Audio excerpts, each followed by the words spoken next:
Talking with the boys tennis coach for the Denison Schleswig Monarchs and Aaron Ratliff. Coach, you guys have had a lot of success here so far this season and just coming off winning the H10 conference. Yep, that was a fun conference when you're in the middle of it and things are going bing, bing, bing, bing, and you got to pay attention to things. You don't get a chance to step back and realize that was a good win for us. We ended up with 3 first places and a second place. It's hard to do better than that.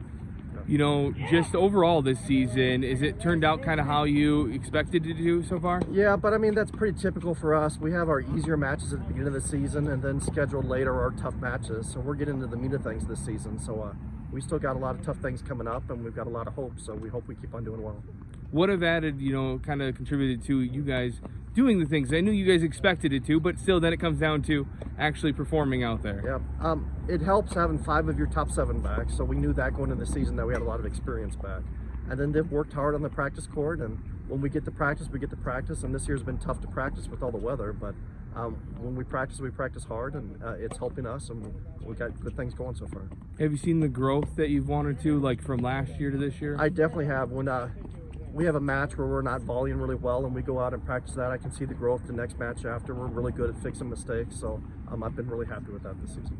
I know we briefly talked about it, but have you let it sink in to thinking back-to-back H10 champions? I've gone a long time. This is my 27th year, and it's hard to get one of those conference championships. You can have a good team, and it just depends on how things match up.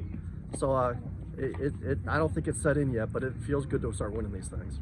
Did it seem a little different, splitting it into a 2-day kind of event? It was weird. Mostly you get sick of driving all the way down to Red Oak and back every single day, but it was nice where you don't have to concentrate on 4 matches at one time. You can only concentrate on the half your match at that time. So it's nice as a coach not to have to focus on so much stuff at once. So it was good that happened. Now, kind of run us through what you have coming up. I know, rain kind of in the forecast and everything. We're not so sure about things happening on Thursday, but I know we're getting close to, pushing toward postseason time. Yep. Thursday, tomorrow, we're supposed to play Kemper, who's always a strong team. They've got a good coach. Their strokes are beautiful. And they didn't perform really well at the Conference 10, but that's just because how matches up. I was looking at their players quite closely because I knew they were coming up. And they're a tough team, but it looks like we might get rained out tomorrow for that. Shenandoah was neck and neck with us at the conference tournament for a long time, so they'll be a tough matchup for us. So that'll be a good matchup to see where we're at. And then the big day is Monday, districts, and the top 2 doubles finishes there and the top 2 singles finishes get to go to state. So our goal is to get as many guys as we can to state.